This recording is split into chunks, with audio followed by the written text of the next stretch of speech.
ये बुद्धिमत्ता आपके लिए काम करती है या आपके खिलाफ काम करती है, ये चीज आपके जीवन की प्रकृति को तय करेगी।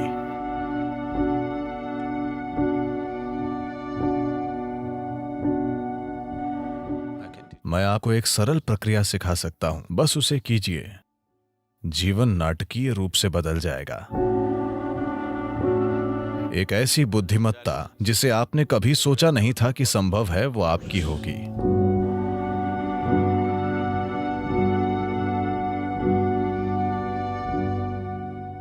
आधुनिक विज्ञान आज ये मानता है कि आकाशीय बुद्धिमत्ता जैसी कोई चीज होती है,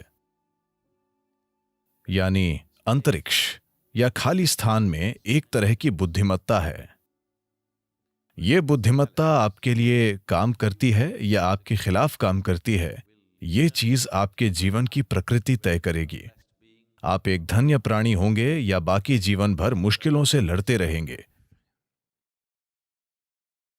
ये बस इस पर निर्भर करता है कि ये आकाशीय बुद्धिमत्ता आपके साथ कैसा बर्ताव करती है। बिना किसी कारण के लोग जीवन में परेशान रहते हैं, है ना?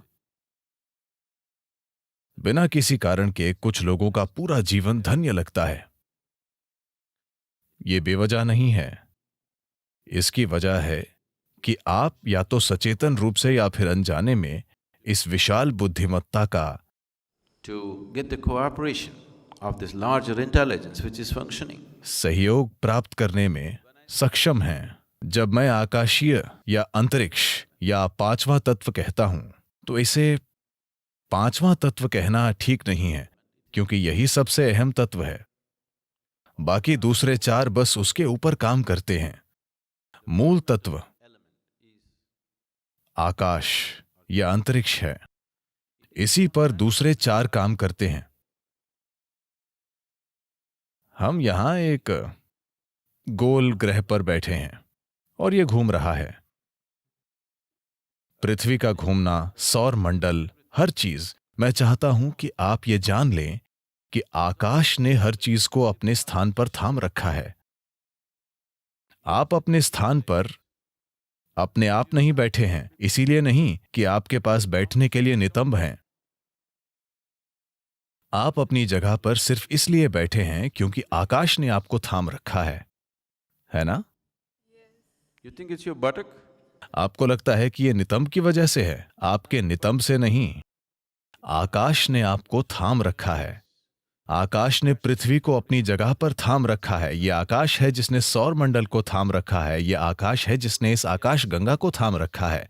आकाश ने ही पूरे ब्रह्मांड को थाम रखा है और कोई तार नहीं बंधा है। बस यूं ही, बस ऐसे ही थाम कर रखा है।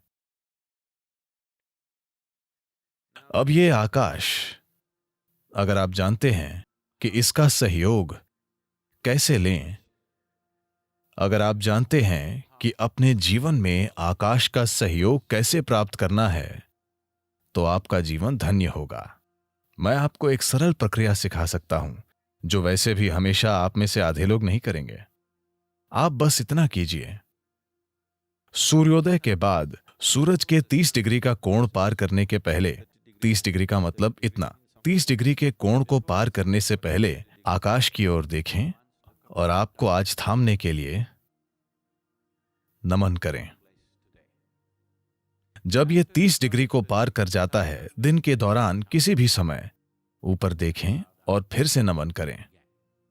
सूर्यास्त के बाद एक बार फिर ऊपर देखें और नमन करें। ऊपर किसी भगवान को नहीं, बस आकाश को। आपको आज थामने के लिए बस ऐसा कीजिए। जीवन नाटकीय ढंग से बदल जाएगा। क्या आपने गौर किया है कि तेंदुलकर भी ऊपर देखते हैं?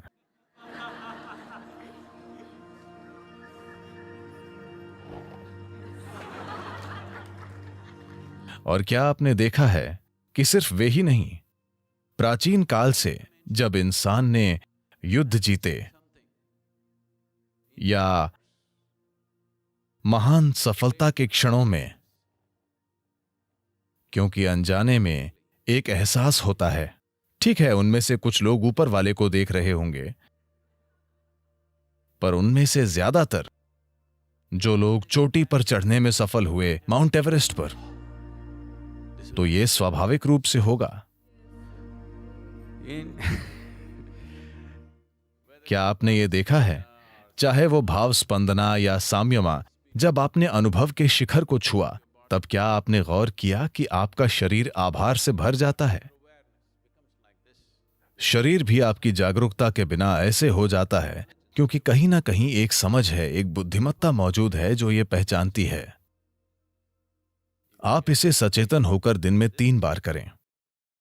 अगर आपको इससे सहयोग मिलता है तो जीवन जादुई तरीके से चलेगा। एक ऐसी बुद्धिमत्ता जिसे आपने कभी सोचा नहीं था कि संभव है, वो आपकी होगी, क्योंकि एक बुद्धिमत्ता जो आपकी समझ से परे है अभी यहीं पर काम कर रही है ना? क्या ये नहीं कर रही है? ये वो बुद्धिमत्ता है जो ब्रह्मांड को थामे हुए है। ये वो बुद्धिमत्ता है जो सृष्टि का गर्भ है। It is in the womb of that intelligence all creation is happening. उस बुद्धिमत्ता के गर्भ में सारी सृष्टि घटित हो रही है और इसे आपके लिए नकारा नहीं गया है, उस तक पहुंच रोकी नहीं गई है। बात सिर्फ ये है कि आपने अभी उस ओर देखा ही नहीं। बात सिर्फ इतनी है कि आप अपनी छोटी सी दुनिया में इतने तल्लीन हैं।